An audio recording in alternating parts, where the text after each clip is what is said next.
What's good, beautiful people? After bringing you songs like Stomp, Revolution, I Smile, Love Theory, man, I want to bring you something really special from my heart.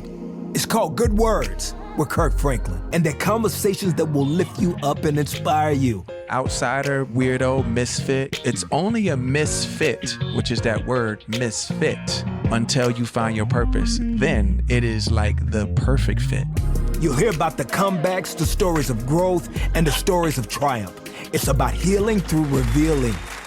That's the voice of our good friend, 16-time Grammy-winning choir director, gospel musician, singer, songwriter, and author, celebrating his debut, Good Words with Kirk Franklin, available now on all major podcast platforms. The one and only Kirk Franklin Praise Channel is Channel 64 on Sirius XM. His first guest will be the legendary Pharrell. Give it up for our brother, the one and only Kirk Franklin. Kirk Franklin. Hey! Family. Franklin. Family. Where you I'm been? glad to be back, family. I'm so glad to be back, family. We love you. Back, man. We man, miss it's an you. honor to hear y'all's beautiful voice again, man. Happy New Year. Thank you, Happy sir. New Year. Happy New Year's to Yeah, you man. as well. How you been, Kirk? Man, I've been good, man. Very thankful, very grateful, man. Just excited to have opportunities to just continue, man, to just inspire people, man, to give people some good words, you know, because there's so many bad words lately, you know, so much negativity that I'm just thankful to just be part of the role like what you guys do, you know, and just every opportunity to speak to culture is something that will give them an opportunity to believe that it won't always be like this, you dig? And so that's what I'm grateful to do. Power in words. There are power in words. Some folks, I always believe that there are power in words. I used to give a demonstration. I could say one word two different ways, and it affects you two different ways. Let me ask you this: for a person like me, who, us actually, who we're in the rap game, and a lot of songs don't always have positive words in them, and you know these songs tend to repeat over and over and again, and the messaging tends to repeat over and over again and permeate into our system, into our consciousness. Wow. You know, how do we balance that? And can you speak to that when it comes to music, how it could be utilized in a powerful way, positive, or the other effects that it could have depending on the content? First of all, let me just commend you for being somebody that is in the just right in the lexicon of popular culture, being willing to ask such a vulnerable question that at times can make you susceptible to critique from our own people. So let me just celebrate you for that, because that takes a lot of balls, brother. Let me say to you that some of this, I can be candid and say that the cat's already out the bag. And, you know, and I think we have to be very honest about that, that there's been generations of negative words, or let me not say negative words, negative experiences that have been systemic, they've been socioeconomic, that have caused a lot of ambassadors with the microphone to communicate their anger, their frustration, their pain. So the first thing that I don't want to do is to judge a lot of the oracles that are communicating their own life experiences, because a lot of these young men and women, their life experiences have been a portrait of the negativity that they are communicating on, and that's the real truth. You know, there's no cap in that right there. Yeah, that's fair. But at the same time, we need to lovingly lead our village, and I think that a lot of times the public conversation must start with the private loving and the private dialogue that needs to happen when the cameras and the microphones are off, if you know what I'm saying. It's going to take the elders of the village to be able to get to the young legends, young minstrels, while they have the opportunity to be molded, to be able to give them the opportunity to see the power of their words. Because a lot of times we want to chastise our young men and women publicly, and we all know that doesn't lead to the resolve of healing, that doesn't lead to the resolve of change, that leads to the resolve of rebellion. Because rules without relationship leads to rebellion. So if we don't have relationship, meaning the fathers, the uncles, the pawpaws, the pastors, the young leaders in the community, then they don't understand the power of the positive and the negative words that they speak. So I think that it starts at the root level of loving them and showing them the repercussions of what powerful words, negative words can do to the entire race. Kirk Franklin is here, ladies and Wow. gentlemen. I like it. I like those good words you just gave us right Come there. on. I see how this podcast is working. I see how it works. You know, First of all, I commend you for asking that question, brother. That is the question, and that's powerful for you to be in the position that you're in, Sway, and to ask that question because a lot of times the conversation of self-responsibility in the Black community is one that we sometimes run from. We are quick to charge everything in the game to systemic issues, but we don't talk about that the lack of daddies, the lack of pastors who are not just riding around in the biggest whip, but to be involved in the community, to love these kids. All of the if you're a Black police officer, and you can love these kids and be able to talk to these kids instead of beating these kids, that we don't talk a lot about Black responsibility. And I commend you this morning for doing that. Oh, thank you, Kirk Franklin. We all trying to figure it out, man. Right. That's what it is. And this is conflict that I've dealt with for years, and that's why I asked, have enough humility to ask about it. Good Words with Kirk Franklin, available now on all major podcast platforms. H. Bizzle, you want to jump in there? Yep. Kirk, thank you as always for joining us. Sway and I had a conversation last week right before the Super Bowl, and we were blessed to talk to some Hall of Famers when it comes to the sport of football. We spoke to Russell Wilson, who's been open about his faith in football. We spoke to Tim Brown, who's been open about his faith. And I know you being from Texas, we study sports carefully and watch. Deshaun Watson has been in the news a lot, wanting to leave the Texans. People have, for all the people that love him for all the work that he's been doing off the field as well, he's been getting some criticism, just that he should be grateful for the contract and just should be happy to be playing sports. If an athlete of that status reached out to you in terms of, advice and what should he do and staying in a situation that he's necessarily not comfortable with, what would you say to somebody like him? Well, first of all, I must be honest with you that my sports IQ is very low.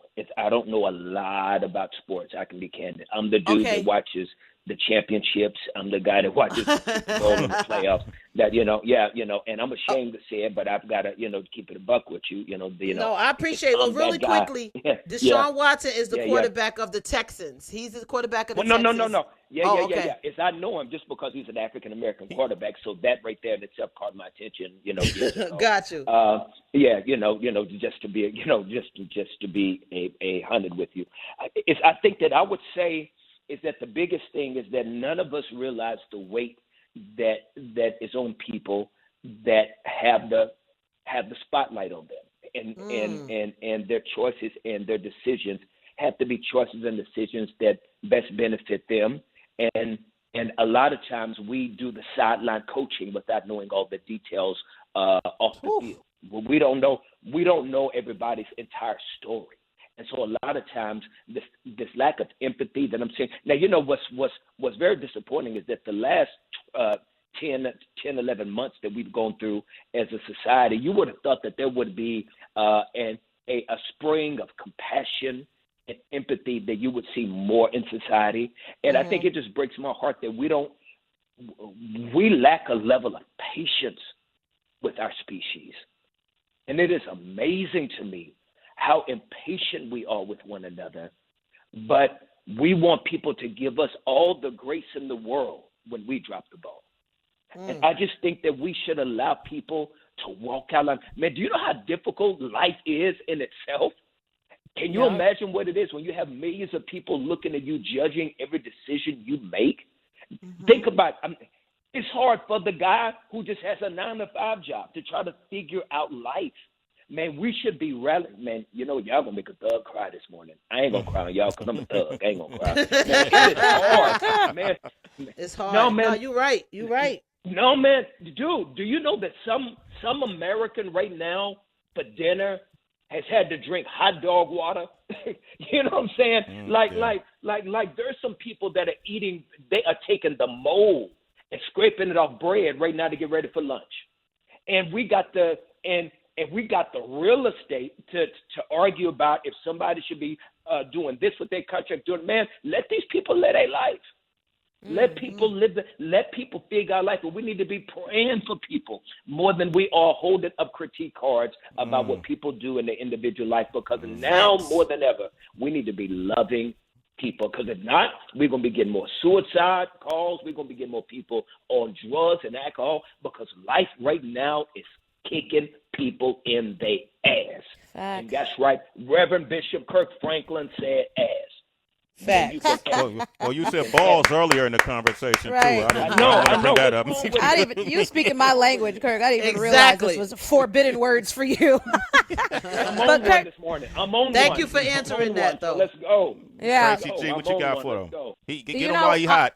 Right. On this note, Kirk, what would you say to former pastor, celebrity favorite megachurch Hillsong, Carl Lentz, that cheating scandal that just blew up his life, just had people feasting on his humiliation? What would you say to him, and what would you say to people who feel like they need to hold their pastors at a high standard and who are deeply disappointed by these actions? How does empathy play into that situation? First of all, I would say that Carl Lentz is a great man. He is a great man. He's a human. He's a great man. Carl has done a lot for the social injustice movement. He's spoken out loudly about issues that have affected Black and brown people, and he receives criticism many times by doing that. I know him. I don't know him like he's the homie, but I do know him, and I do know that he's a good guy, and I do know this: he is a human man that has made a mistake. He's a human man that has made a mistake. And only by the grace of God go I. It is only by the grace. What has happened to Carl could have happened to me. It could have happened to T.D. Jakes. It can happen to anyone because we're all sinners saved by grace. And I think that the biggest problem is that because people don't want to get close to God themselves, they will do it vicariously through their pastor. And so they end up making their pastor God himself because sometimes they're too lazy to chop it up with God on their own. And so what they do is they use the closest dude like Sway. Y'all have no idea. Like when people come to me, sometimes say, "Yo, Kirk, pray for me." Kirk, I know God will hear your prayers. I say, stop that. God ain't got no VIP section. God ain't got no private line.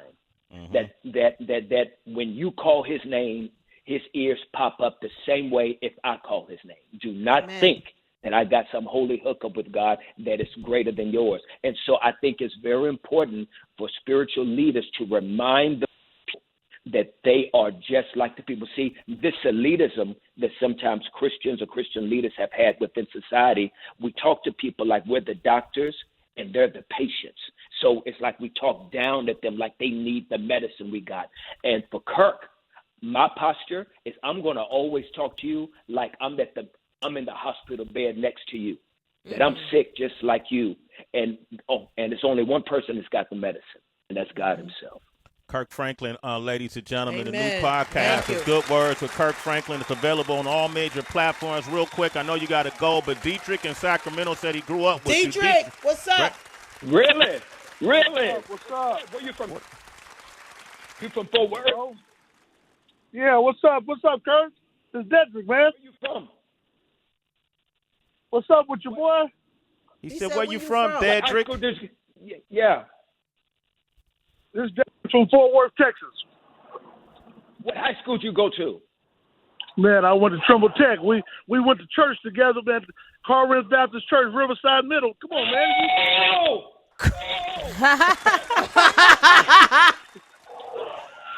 Hey, Sway. Good morning, man. I thank y'all Hey, don't let Kirk off easy, man. Kirk was an athlete, man. Don't let him fool y'all now. Oh, he trying to tell me he don't. Okay.